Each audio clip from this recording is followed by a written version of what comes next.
Монголын зохиолчдын эвлэлийн шагналт зохиолч На Пүрв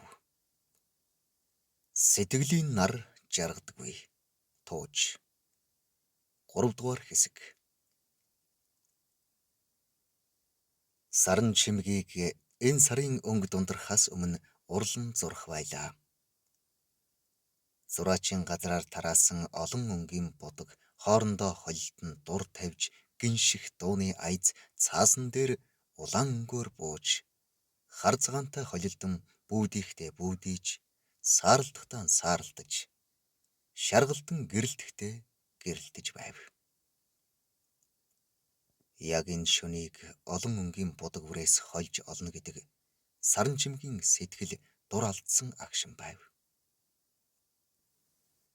Сэтгэл дээр дүрс сүүдэр будаг шунхны холион бантан өнгө төрөхөд харуулсан гасалж өнгө оловт баясан хөхөрч уран гарын хөдөлгөөнөөр бүсгүйн дүр дүрсийг хомсд хэмээх нарийн тааран дээр яаран тавихад анх натурын суудал суухдаа дурамчхан байсан бүсгүй одоо ямар олон өнгө хольж байж өөрийнхөө өнгийг танигдан гарч ирж байгааг гайхна. Энэ асгарч байгаа сар, саарал тэнгэр олон өнгийн будаг хольж, олж, зурж байгаа зураач өөрийн тоомсорлохгүй байгаа нь байхгүйг байлгах гэсэн бардамнал. Зурж дуусаад за боллоо гүйцлээ. Ядаж баяртай гэдэг үгний оронд хэлэхэд баяртай гэдэг үгнээс хамаагүй дээр дуулдах байтал биер будаг бүх зүйлээ хамж аваад humгүй зүгтах мэт харанхуйд уусан арилв. Бүрий боловт ирээд шунлаан цатгаад сүүлийн шунал тачаалаасан үүр цайхаас өмнө зүгтан арилдаг. Түүнийг өдрөнжихгүй давтан хүнжилж шургадаг шоргоолжтой тунч адилхан зураач байв. Дэвсгэр даавн дээр атрилдан үлдсэн хэр толб, хэр хөлсөөр тодорсон дүрс, үнрийг саран чимэг угаагаад хэцэн дээр тогтоо сэтгэлээ хэдрүүлэн гунж гутарч байсангүй. Хачин жигтэй явдал вэ гэж ямар нэртэйг нь мэдэхгүй ардын дууг аялдаг байлаа. Дэвсгэрээ дэвсэж байгаагүй юм шиг мартаж гүн хүйстэй гэдсээ элэн хоосон орон зайг ширтэн сүулдэ уйдан гэртээ ордог байв.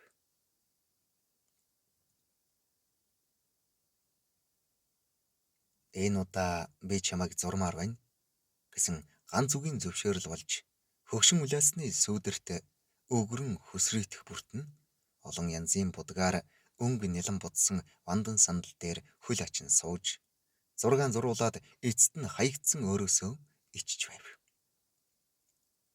Бүр балчир багада үеэлдүү гаамаатай өвөртөн унтаж түүний хэрзгэр хавирганд наалдсан цэг төдий хөхний толбыг хөхөн гулсан шунан доошилж бэлгэрхтний үнэртээд дээшлэн хүнжлөөс толгоогоо гарган гаамаг хартал тэр худлаа унтаад байна уу?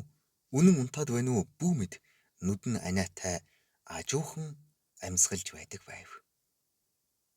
Хамрын чимхэж, хацрын илж, хүнжлийн хуу татдаг байснаа энэ удаа гинт бодов. Зүгээр л үг хэлгүй дараа дундаг ирчүүлтэй ингэр зөрүүлж, дур тавьдгаан бодовт сэрлийн гал нь асч, зүгээр өнгөрөөдгүй залуу руу гүйгээд очдог өөрийгөө гайхаж байв. Зураачийг татаж биедээ наах хүсэл байсан ч зургаа зурж дуустал тэсээд өөрөө л үг өдөх байх гэж бодтол хар дуугүй яваад өгсөн залууд нам зогсоох хараалын өгч уянгийн халилж саран чимэгт бэлэн байхад хэлсэнгүй. Энэ залууч нь манай гаамагийн дурладаг сарайсан дам багштай нэг дэргэний дугуй шивдэ гэж бодсноо.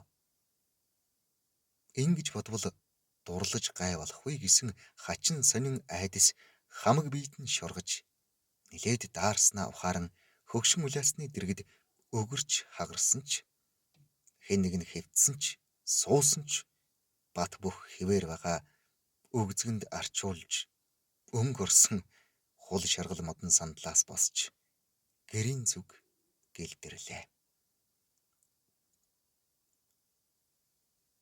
Сарн чимэг Мойсийн уран зургийн анги анх нээгдэхэд туршилтаар суралцсан цөөхөн оюутны нэг боловч цаашдаа суралцах ба уран чадвар дээрээ гологдож сургуулиа хаях болоход арга залтай зураач нарын гараар орж натуур гэдэг хөнгөн гомой амьдралаар амьдраад сурчжээ.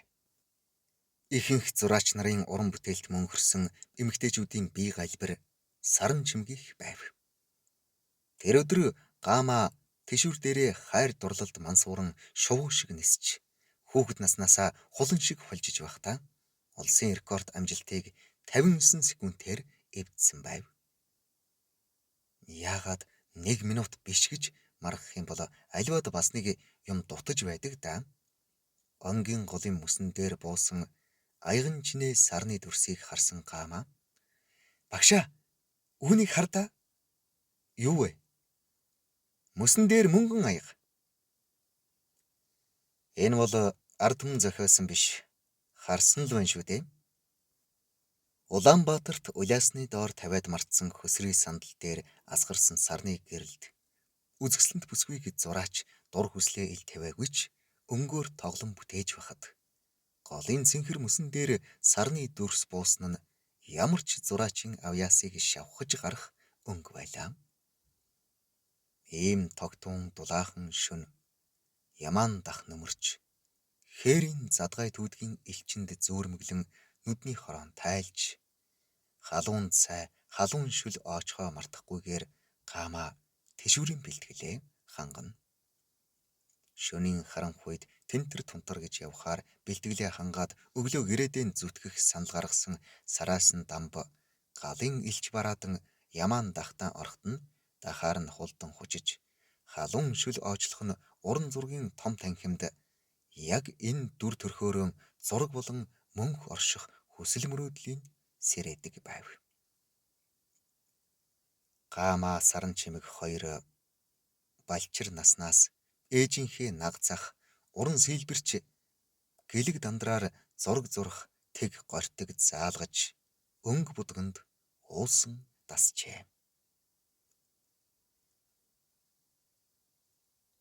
Дэндүү удаан уншжээ. Болохгүй гэсэн зөвлөгөө өгөх ёстой Гама суудал дээрээ нам унтжээ. Кофений газар эзгүй ирж техник эзэн бидэхэд л үлдсэн байна. Миний давсаг хагарахад бэлэн болжээ. Тэд бүх цэвэрлэгээгээ хийсэн байдаг. Одоо би яах вүлээ? Дэмийл тунтгнав. Техник эзэн савхан цагаан гараа над руу дэлгэж гараа өгтөл сүрхий хүч гарган татаж босгоод нойлын үүдэнд хүргэж ирлээ. Би засан зогсохдоо өвчин орсон хүзүүгээ хөдлөгтөл тэнгэр дуурч байх шиг нужигнж байв. Ирээд суудалдаан суухад Гама сэрх аятай болчихсон. Та хоёр хаачаад ирэв? Юу амжуулчихв гин. Техник эзэн надад халуун кофе авчирч өгөөд миний өвчин орсон хүзүүг барьж өглөө. Түүний савхан цагаан хуруу миний хамаг өвчнийг хэдхэн базаад хамаад авчихлаа. Гама тооцоогоо хийж би кофего шимж дуусгалаа.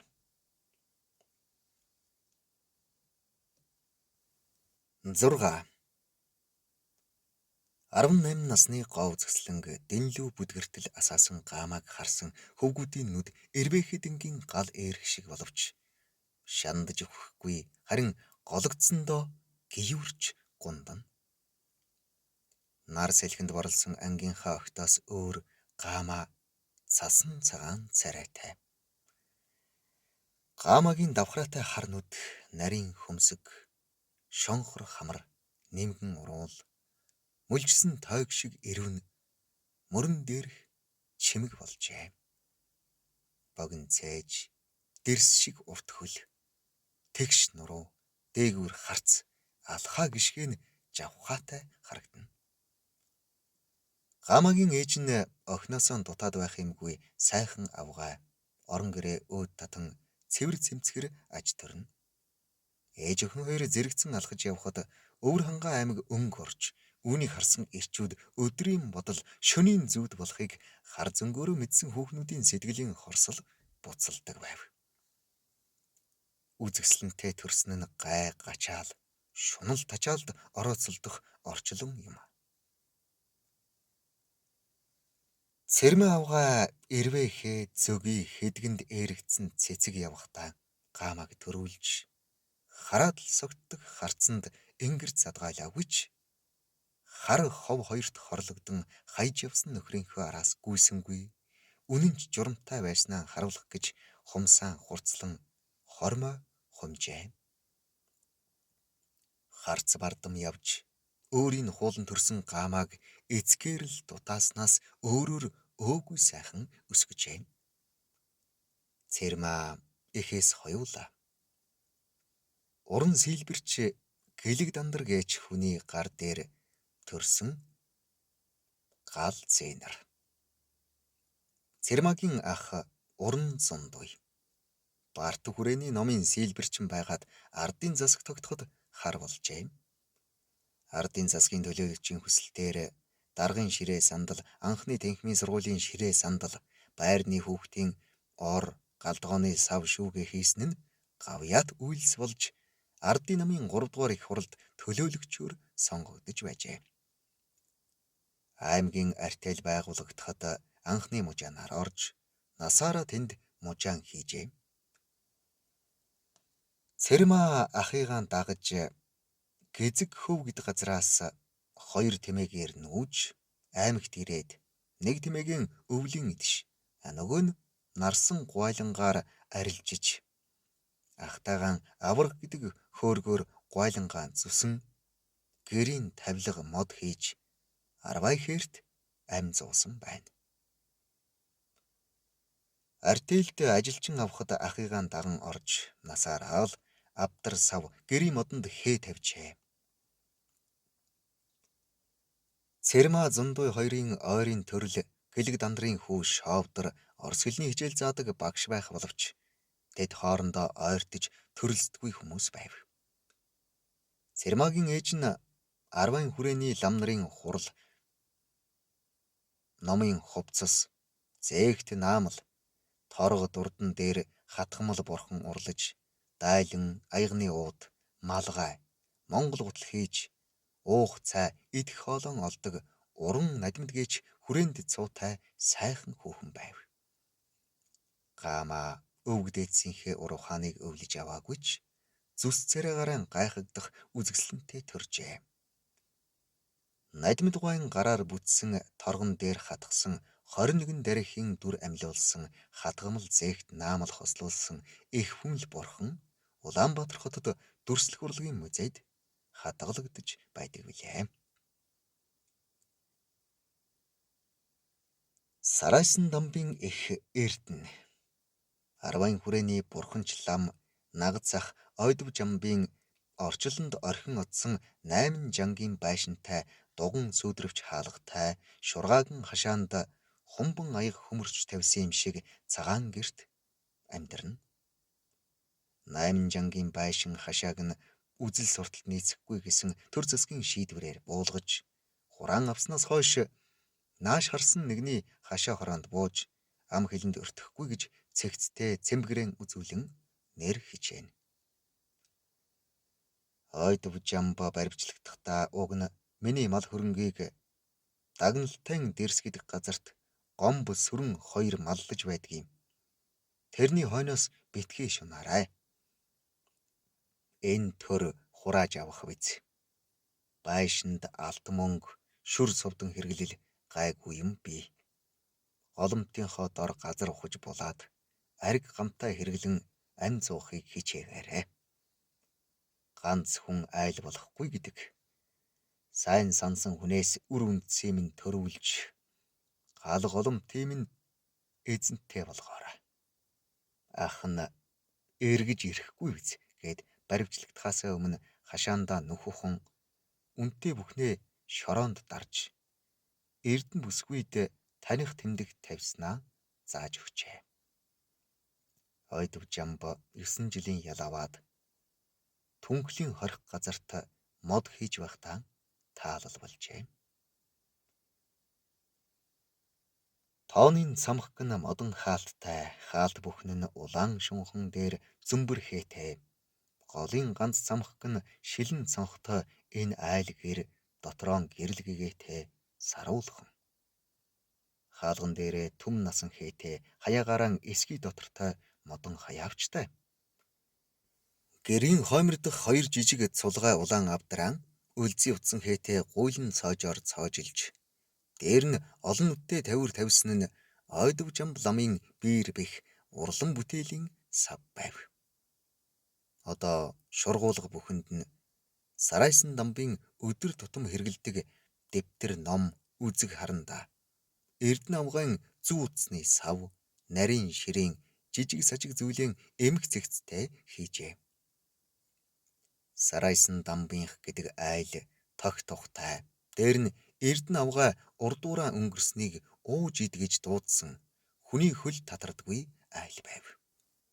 Эрдэнэ авгай уур нүдүр хангинуулан цай чанаж, тавгтай борцог дээр цагаан тас хутхан тавьж гарч орон хэн нэгнийг хайна. Айлын хүн ундандаа ирж байна. Яаж цайгаа чанж амжих вүлээ гэж аяг тавгтайгаан байрж гүйн.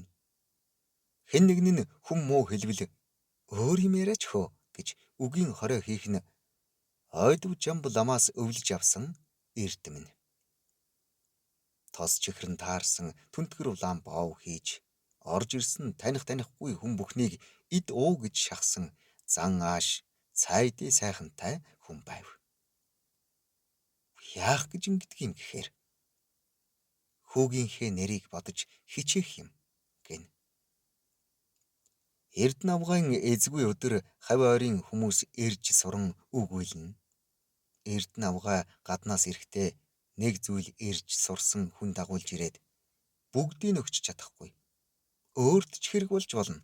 Өрөөлд ч хэрэг болно гэд юм хумыг хэд хуваан хэлтэрхийг нь хэн нэгэнд өгөн чадах хэмжээндээ бусдад тусдим болж байдаг сайхан авгай байв.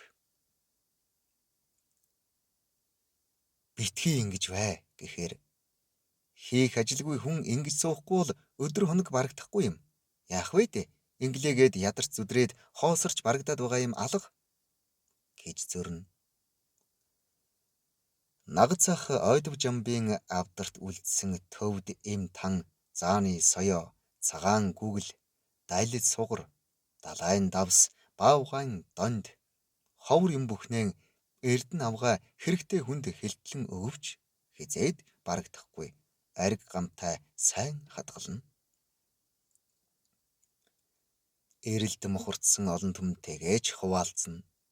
Хэн нэгний ажилд бүтэхгүй арга мохордаад байвал чадах хүнийг сурж олоод би өөрөө чаддаг байсан бол чамаас юунд гуйх вүлээ гэж учирлаж аргацсаар дагуулад ирнэ. Тус улсны хариуд залуу улс хойд урдаа мэдэхгүй юм гээд хүний өмнөөс гар цайлгаж сүчирнэ. Эрдэнэ вайн зан чанар арилж алга болсонгүй. Сарайсан дамб багш ээж Эрдэнэтэйгээ ингэж аж төрөх бөгөөд тэднийхийг нүүхэд хаяа сайтай айл буудал дээр нь бууна гээд айл гэрэн буулгахыг хараад би их гайхаж билээ. Эхэн хээр алга болоо унаг нь өсгий цагаан гэгчээр ээжээсээ сайн хүний шинж бүхнийг өвлөж авсан Сарайсан дамбаас өөр сайн хүнийг гамаа энэ орчлонгоос дахин олж хараагүй гэдэг юм. Түүний зээ охин санчрын занд хөрөх нь тэр чигтээ Эрдэнэ гуай мөн. Эрдэнэ гуай бэр инээ хүүтэйгэн нэгэн насыг илээж нэгнээ эрхэмлэн хайрлаж ирсэн хүндэтгэн ярих түүхтэй улс. Ямар сайндаа л Сарайсан дамб багшийн авга дүүн инээ хүү ихч Сарайсан ах хоёрын хэн нь бидний төрөл вэ гэж асуух байдэ. Эрдэнэ хөгшин багшийн эхнэр инээхүү гуайн хайр хүндлэл ахуу байж гэж бодох. Сарайсан дамб босоо хүн шиг боржин чулуунуудыг шаргин, холхивчтой жижигхэн тэрэгэнцээр болон демократаар өргөн том жижигээр нь эвцүүлэн гурвалжлан нийлүүлж газрын хөрсийг үргэлжээр нь хуулан бүтээж газар гэр барив. Энэ гэрийг барихад Сарайсан дамб багш их хүч бас олон өдөр зарсангүй. Газар дээр бие биеэ тэгнээд хэвтэж байсан боржин чулууны талбай хүндийн төвийг бодож гаргаад нүд ирмэхийн зуурт хөшүүрэгдэн сөхөж майханчлан түшилцүүлээд хоёр талд нь газар ухан хаяаг нь тэлэн ажуухан зөөж хормойг нь угсан газарт шигтгэв. Дотор хөрсийг эргэлэн авч гадна талаа хөрсөөр нь хучив. Хэсэг газар шууд улан ухаад чулуугаар доторлон дээгүр нь хавтгай чулуугаар дээвэр хийж хөрсөөр бүтэв. Энэ бол Сарайсан дамб багшийн барьсан газар гэр. Газар яндангийн нүхнээс доош гүнзгий нүх ухаж газар зуух хийв. Газар гэрийн амыг ойр хавийн чулуугаар битүүлэн мөлхөж ордог нүх гаргаад битүүлв. Энэ доор газар гэр байгаа гэж хэн ч мэдэхгүй. Гаднаас нь харахад нэг амьтны нүх үүртэй дош харагдж байв. Гамаа газар гэртээ гал түлтэл утаа нь газар яндангаар татагдан дотроо утаа майгүй тохилог дулаахан байхад ихэд гайхав. Баярлаж бахархсан Гамаа инээд алдан "Багшаа, та мөн гайхмаар ухаантай хүн ээ" гэв. Амиа хамгаалах ухаан энэ мэтээр л хүнээс гардаг юм. Бид хоёрын бэлтгэл байгаль цагуурын давн туулах аргагүй тийм эрсдэлтэй нөхцөлд хийгдэнэ. Тийм байгалийн аюул тохиолдвол бид хоёрын амь насыг энэ нүхэл аварна гэлээ. Сарайсан дамб Гамаа хоёрын бэлтгэлийн ажил энэ гэрээр эхэлж замын дундаас буцахтаа газраан хэмжив. Газар хэмжих бүр сонин. 50 метрийн нарийн олсны үзүүрт гадас зоон дарцаг хатгана. Гамааг олсны үзүүрийг хөвөн гүйлгээд эцсийн цэгт хүрэхэд Сарайсан дамб баруун тийшээ, зүүн тийшээ гэж зааварлан 6 км тутамд нөмөртэй цохиоч юм уу ямар нэг амиа аврах байгалийн тогтц байхаар тооцоолон газраа хэмтсээр аймаг орж ирэв. Гамаа харсан бүхэндээ баясан. Сарайсан дамб багшийн алсын ухаан, тооцоолох чадвар ажилд гавшхай, цэвэрч цэгцтэй, шуурхай байдалд нь бишрэн дурлаж билээ. Сарайсан дамб багшийн нэг өдөрт багтаан хийсэн 2 ажлыг өөр хүн 1 сар хийх визээ. Онгийн мөсөн дээр шөнжин бэлтгэл хийж ядарсан Гамаа үүрээр багштайн чирэгдэх шахан сажилсаар газар гэртээ ирж шургав. Гал түлхэд газар яндангаар утаан соргодон гадагш гарч аргал хомоолын элчинд галаа тойрон сууж нурмалсан төмс идэж цэрэг манайрканд халаасан хар цайгаан сэжигэл цээрлэх юмгүй амаар нь ууж гадагшаа нэвтрээд урссан цан хөлсөө тунж тухтай сууж хатаав. Чүүтэй айтай чихэлдэж ордог газар гэрт Сарайсан дамбын сэтгэл Гамаагаас хэдэн зуун километрээр хэмжиж болохоор алс хол байгааг зөөрлөх үг байхгүй. Газар гэрийг хэн нэгэн олбол эртний хүний орон сууц оллоо гэж балайран энд хүрэх бизээ. Сарайсан дамб хүний нүдэнд дулаахан тэгшхэн бор залуу. Хөл гар тэгш булчин шүрмс тэнцүү хэр тоос үнэртдэггүй цэвэрч ганган залуу. Хүнд тус болохоос биш хор уршиг тарихгүй. Гамаа хэр хэмжээг нь хэтрүүлсэн бэлтгэлдээ ядарсан болохоор нам унтав. Түүний хажууд өчүүхэн зайд хэвтэх Сарайсан дамб гараа хаан тавихаа мэддэг билээ.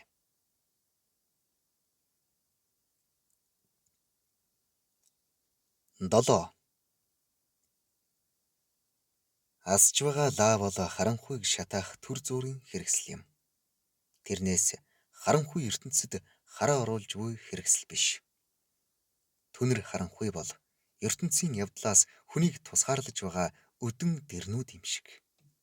Дэрлэх дэртэйгэн байхад сайхан. Хүний амьдрал харанхуйд бас гэрэл гэгэнд эн тэнцүү өрнөдөг. Нарны гэрэл эрхэм боловч нар шатж байгаа галт ертөнц юм хөөрхий. Ийм алаг бодолтой шөнө Гамаа нойргүддэг байв. Тэр шөнийн урд өдрөн мөсөн дээр хар ирчээрээ тисч байтал гай газар доороос гараад ирхэн тэр. Барьцалдсан Гамаа айдсандаа баглуулж ээжээ гэж хашгирсаар мөсөн дэлбэрч дээшээ ус нь олгойдож буй голын цүнхлэг рүү ирчлэв. Сарайсан дамб хуй салхи шиг ирчлэн ирж Гамааг шүүрэн гар дээрээ өргөж мөсөн хуй татуулан тэшүүрээ тоормсглон эргэж хар ирчээрээ тишин голын зүлгэн дээр тэрий хадан унцгаав. Амьсгал авах хооронд л тэр хоёр энэ ертөнцийн эц төгсгөлгүй хил амнаас нэг мөсөн хагацах гэж байв. Үхлийн амсар дээрээс Гамааг аварсан сарайсан дамб энэ тухай хэн нэгэнд битгий хэлээрэй гэж гуйжээ. Гамаа үхлийг орд тас мартаж сарайсан дамбад хэврэхэд хамаг биеэр нь урсаад өнгөрсөн хачин сонин мэдрэмж дараа нь биед нь хүрээгүй байхтал дахин давтагдаж бэлэг эргэтэн нь бамбааж услаг шингэн гарснаас ичих биш. Ахаад ийм байдалд орохыг хүсэж байв. Сарайсан багш надад огт хүрээгүй байхад хачи юм болсон. Надаас алхмын зайдал тэшүүрээсээ галт оч үсрэгэн тэшж тэр хүн над руу нэвтрэх шиг халуу дүүгэн уруул пандайн уруула азуулан мэмэ базуулах шиг болсон. Зузаан гуйнаас доошо хөлийн хуруу хүртэл гижиг юм уу хөдөлгөөнтэй хүсэл урсаж хав халуун шингэнд алга дарам газар дэвтэж хамаг бие халуу шатж байв.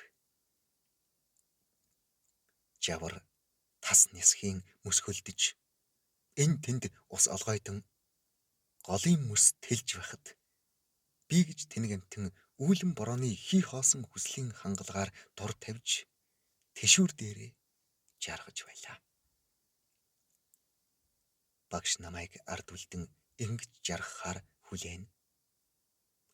Гүйцэн очуудаа би хурдаа нэмэн харанхуйд харагдах бараагүй цэг болон арилдаг байв. Дүрмээрээ бол дуу гаргах хориотой хүч барагдахад нөлөөлнө гэж үздэг болохоор тэшүүр дээр үг хэлэх эрх надад байгаагүй юм. Би хулан шиг хуйлан хулживч сэтгэл зүгээр тавьсан дур ханалтаа ядаран дээд хурдаа гаргаж чадахгүй байлаа. Улсын рекордод хүрчихсэн байдаг. Түүнийг эвдэх хурд надаас гарахгүй байв. Шүгэл тас хийхэд би хурдаа саана. Багш гүйцэж ирээд үүргэвчнээсээ атиал гаргаж ирээд намайг орон сүлбээр зүгээр тогтоон тойргоор зөөлхөн тэшүүлээд урдчлан овоолж бэлтгэсэн түүдэх галаа асааж дахаа ээж утаа шингэсэн дахан дотор суулган бүлээн цай уулгаж хөл сэврэхтэй их болгоомжтой айсан царайтай байхыг хараад миний юу яасныг арай мэдсэн юм биш байгаа даа гэж ичдэг байв. Үнэндээ бол хөлс цохиж уушгины хатгаа авах хэд халуунаас хэд хүйтэн шилжихэд булчин зангирах шүрмс сунах гэмтлүүдийн улмаас тамирчид жагсаалаас гарч үхэн өгтлээ тахир дутуу болдог аимшигт түүхүүдийг олоод уншчихсан намайг тийм болгочих вэ гэж сэтгэл нь байнга завьртай байдаг байсан байна. Бид хоёрыг ингэж суухад голын цаад талын даланд өвлжж буй нармай цоодлын эхнэр туяа ихч арг үүрэн ирж өрөн борцог авчирч өгдөг байв. Бид хоёрыг идж уугаад дуусахад маргааш түлэх аргалыг тэнд асгаж өгөөд өнөөх дахыг аргандаан хийж үүрээд гэрлүүгэн буцна. Багшийг жаахан холдонгууд сэтгэл зовинсан харцаар харж эр хүнд итгэхээр эрхий хуруундаа итэг гэдэг юм. Энэ хүн нэг л өдөр чамайг бузарлаа шүү. Битгий дагаж салбагнаад бай. Битгий ирж бай гэж шивнэнэ.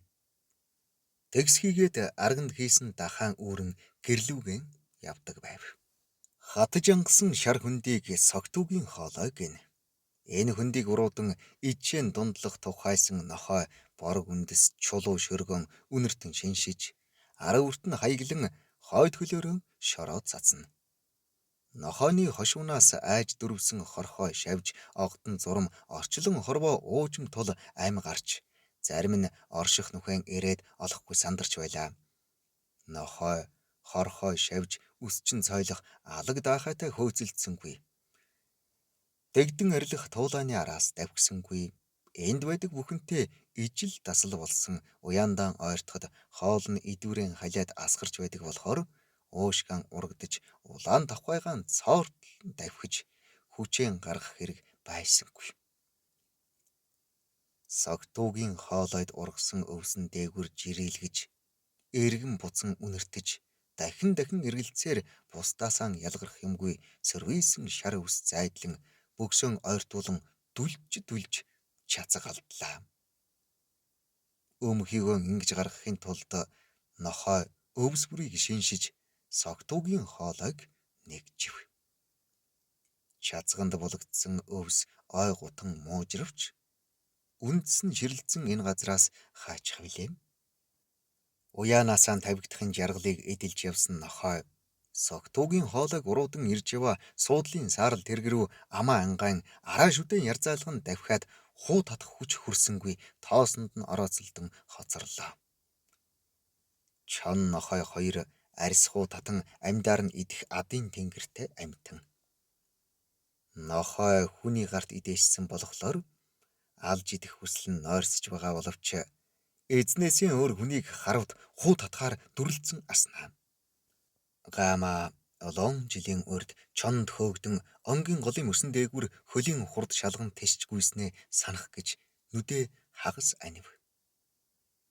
Мартаагүй ой тоонд тодорхой зүйлийн юуг нь боддог байна гэж дотор хүн хэлээд байх шиг. Сэтгэл санаа нь ямар нэг шалтгаангүй өвдөж шал дэмий ийшээ гарсан юм гэж хэн нэгэн хэлэх шиг болохоор нь тийш нь анхаарлаа шилжүүлтэл хэнч алга.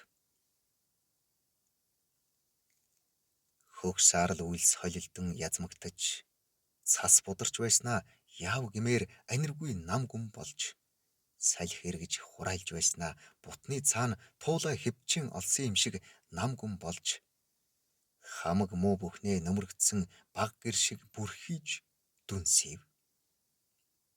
Үйлс цайд эврэх шиг буцалж язрахад нар түүний цоорхой гэгэвчээр бултайн гарч газрын ингээр нэг шар гэгээ дэвссэн тийм нэг тогтворгүй өдөр. Хөгшин нохой хуцах мэт хөв салхитай хүйтэн хавгүй энэ өдөр хар зөнтэй хүн энэ бишээ. Ямар нэг аюул нүүрлэх гээд айдас таавартай хөтлөгдөн гэр орноо л бараатахаар хэн нэгнийг хүлээж сэтгэлэн төгссөн хүний дотор шиг өдөр дунд болж байв. Ийм өдөр гамагийн сэрэл хөдөлсөн нь нүд орой дээрээ гарах юу ч биш бүлтүсэрмээр санагдаж байлаа. Аян замд сэрэл нь хөдөлсөн эмэгтэй хүн хорогдоо морь шиг явж өгдөггүй юм билээ. Буцалж язмагдсан үүлэн сүүдэр нүүрэн дээр нь хүйслэж сэтгэлэн төгссөн сарайсан дамб хоцроод явж өгөхгүй байгаа гамагийн зүгт эргэн хартал түүний нүдэнд дур тачаалын хүслэнт гал дүрлцэн асч байлаа. Яваад угаарай. Өв сидэж усуулсан хүн биш дээ. Өв сидэж усуулаа. Бух яадаг билээ. Яг түн шиг хэл үггүй хэлтүүлэгт ороход бэлэн байна. Балаа юм ярихаан бол хэлж ярьж байгааг нь тэгээд яах байсан юм? Тоо бодож томьёо цээжлэх үү? Завхарсан юм. Амирссан ажил хийж байхад амирссан ажил хийх гэж байхаар амьд дээрээ хийгээч дээ. Балиар юм ярихаан бол тэгээд юу ярих юм бэ? Болдгүй юм яриад байх юм. Болдгүй юм ярихаар таны болдгүй ор зүгээр үү? Чи өөрөө ойлгоод өгөөч. Дээшээ хар. Хизээгүй цас орж шуурга тавьж магадгүй. Бушуухан хийдгээ хийгээд хурдан буцацгаая. Тэгээд хийдгээ хийгээчтэй бэлэн л байна штэ. Тайрх нь хөдөлчихсэн байх та. Тоглоом тохов хийгээд Сарайсан дам багш тархийг хаг цогход бэлэн болтлоо ууралжээ. Гама. Хачи юм. Нэрлэхэд байгаа юм байх та. Мал байсан бол ойлгосон. Хүн малаас дорыг мэдсээр байж нэрлэх нь. Гүүгээч гэж хашгираад Сарайсан дамб өөрөө төрүүлж гүйлээ. Гама араас нь гүйж очоод юунаас зүхтав? Хүүхдээ зайгаа юу? Ир хүн шиг байгаа чи гэхэд Сарайсан дамб битгий юм яривлах гээд бай. Ичиж үздэг болоосоо. Би ичихгүй. Таал нэрлэхэд байлгүй хүрээд ир. Би өөрөө хүсэж байна. Би багш хүн. Шавийнхаа төгс үзэсгэлэн гоо бид хордог ч юм уу хордож хордуулсан хохирогч болж болохгүй. Энэ цагаан хаяатай хар нүдэнд буцалж байгаа хорноос болж энэ охины сэтгэлийн жолоо алдарч байна. Нас бие гүйцэж хөлд болов толгойд ухаан суух болоогүй байна. Ингээд бахаг хэнд хэлэх вүлээ. Хэлбэл өөрийнхөө санааг л хэлж байна гэж бодох үз. Бүр элэг барих нэ. Барьж яваад ганц удаа хорсдол алгадъя байц. Энэ янзаараа энэ над руу дайрдаг юм бол гээчи юм толгойд нь эргэлдэн за яста шоолж болохгүй шүү. Тэгвэл балаа юм болно гэж бодоод хөлийнхөө бэрийг үзээд Гамаг хол хайчихсан гүйж явна. Ингэж хүн зовоож ухаар уурлаад гэрээдээ гүйдэг байгаа да. Сарайсан дамбын уур хурч ахаад балаа юм хэлбэл алгадан да чамайг гэж бодоод хартал Гама сажлан айсуй. Яваач хурдлаараа. Биний юм тэрнийгээ хэлэхгүй яасан юм бэ? Тийм бол буцъя. Минийх зүгээрээ таних ирчихсэн юм биш үү? Хөвчтэй хөвгтвэ чи. Ийм юм заавал ярих гээд байгаа бол дараа болъё. Энэ удаа биш. Ингэдэг цаг биш. Сарайсан дамб алгадах гэж бэлдсэн гараараа нөгөө гараа алгадав. Уур омог сагсан биеэ суларч зөөлөртөл уртаар санаа алдснаа тэнгэрүүд гараа занган.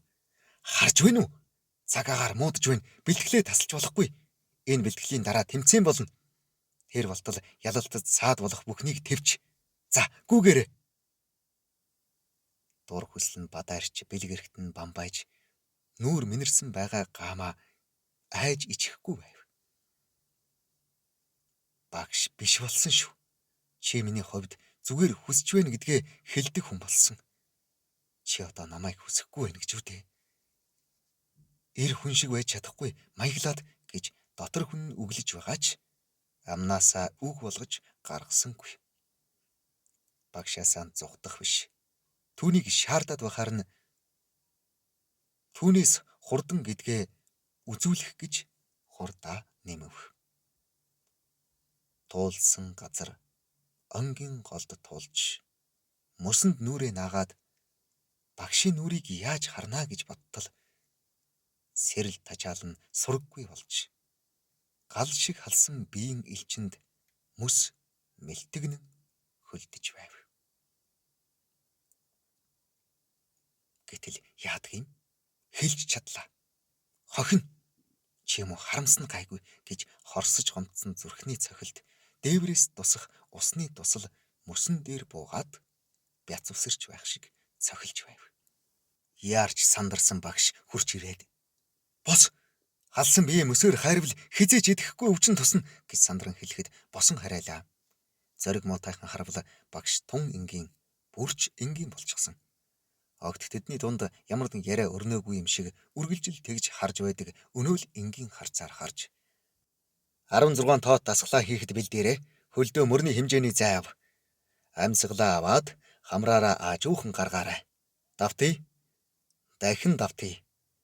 Амьсгалаа хамт л аваад хамраараа аажуухан гаргаарай. Дахиад нэг давтъя гэхэд сэтгэл нь амарч уужран Сарайсан багш үнэхээр сайхан шүү гэж уужран 16 тоот дасглаа хийгээд голын хөлдөө ширэг дээр гарч үүргэвчээ задлаад үүргэвчэнд хийж гарсан эсгийн гутал нэхий өмдөн өмсөд дотор хийсэн савтай цойвонгаа аяглан багштайгаа хувааж идээд нөгөө талд нь тэгж хийсэн савтай цайгаан аягалж уувал халуунаараа байв. Сая тэр хоёрын дунд юу ч болоогүй юм шиг ярьж хөөрч цай хоолоон идж уун хүчээр сэлблээ. Тэнгэрт язмагтан буцалж байсан үүл сэрч нар баруун зүгээс ээн. Салхи тогтун болж жавартай боловч нэг хачин дулаан уур амьсгал тэр хоёрыг ээж байв. Гамаа ууж идсэн сав суулгаан эмхлүүлээд илүү дутуу зүйлсээ итгэж орхидог мөсөн хөндийд хийгээд Сарайсан дамбын нөмөрт ирж суулаа. Налаад суух хүсэл байвч ярьж чадсан шигээ тэгж ойртох зориг түүнд байсангүй. Багш тэмдэглэлийн хуудснуудаа эргүүлэн бэлтгэлээс хойш 43 хоногт 60 нүүр тэмдэглэл хөтөлжээ. Анхны тэмдэглэлээс өнөө хүртэл хурд 830 минутаар агсан байна. Бидний урьд тогтоосон амжилтыг эвдэхэд 53 секунд дутаад байна. Бэлтгэлийн хугацаа дуусахад 2 хоног үлдсэн. Өнөөдөр эцсийн хүчээ шавхаж хурдаа үзнэ гэж хэлв. Бид хоёрын бие хөнгөнч алхаж явхаар ноцоорно. Гүйж явах нь амар санагдах боловч хурд орсон маань мэдэгдэж байна. Энэ хурдаараа мөсөн дээр шалгах гэхээр халиа таарна, чулуу таарна, дов таарна. Үүнээс болоод нистэл хурдалж болохгүй байлаа. Зориултын талбай дээр жинхэнэ нисэх хэрэгтэй. Түн дээр л чиний энд тэмдэглэгдээгүй нөөц хурд гарна гэд багш баахан тоо тэмдэглэсэн дэвтрээ харж суув. Айсан дэлэн шиг ойж хөлдөөд хагарсан мөсний хонгилд болор шиг шүдэлсэн цасан шүдэрг нь гялталцсан. Түүний хажуугаар бүр мөс болж анаагүй голын зурааны тунгалаг нимгэн мөсөн доогуур хайрга дайрга хавтгай чулуу харагдана. Голын гүн чамгүй хүн түүн рүү орвол цөмөрч үүхээр нимгэн. Шулуун шугам шиг чигээрээ явахгүй тахирлаж морилцсан заримдаа голын эрэхтэй нийлнэ. Ийм газар сэнс шиг иргэн тоормцолж газар дээгврээ явж эргэж мөсөндөө нийлнэ. Ийм саадад гарч байгаа алдагдсан цаг хугацааг ерөнхий хурдаас хасч маш нарийн тооцоо гаргадаг байв. Тэр хоёр дээд хурдаа гаргах замд гарлаа. Сарны гэрэлд голын мөс гялтайн цэлийж бартаа саадгүй толиж байв.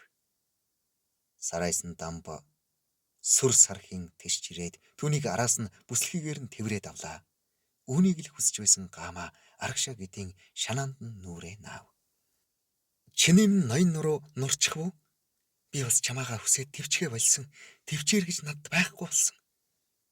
Чон гэж хэлээд голын эрг рүү заалаа. Голын эрг дээр 2 нохой зогсож байгааг Гамаа олж харлаа. Нохой биш үү? Бишээ, чон. Одоо яах вэ? Зугдъя. Зам үрийн саадаа сайн хараад хар хурдаараа тишээрээ. Хунтын гарам ойрхон байгаа. Гэрэл гарвал яг зам дээр нь нам зогсон шүү. Гэрэл харагдахгүй бол цааш тишээрээ. Шууд мөсний хонгилд орно шүү. Тэнд орч чадвал амиа хамгаалах зэвсэг бий. Намайг хүлээж болохгүй. Би араас чинь дагна. Гүгээд гэлээ. Аз шүү. Үнэхээр хунтын гарам дээр мод очсон машинууд зогсож байв. Энэ өдрөөр бид хоёрын бэлтгэл дууссан юм. Хамгийн сүүлчийн өдөр миний бие сэтгэл тийм хачин аашилж байсан нь чонны хоол хүнс болохоос амь хамгаалсан өвөг дээдсийн минь сүнс байсан байж магадгүй. Тэр өдрийн маргааш Бямба гэж барзгар улаан гөврөөтэй шар хүн намайг хүлээн авч 2 өдөр оромцсон төдий бэлтгэл хийлгээд Улаанбаатар хотод болох тэмцээнд авч явлаа.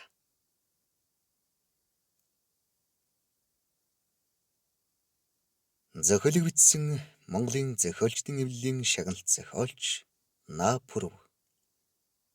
Уншсан Эрхэнбаярын Баттарж. Үргэлжлэл бий.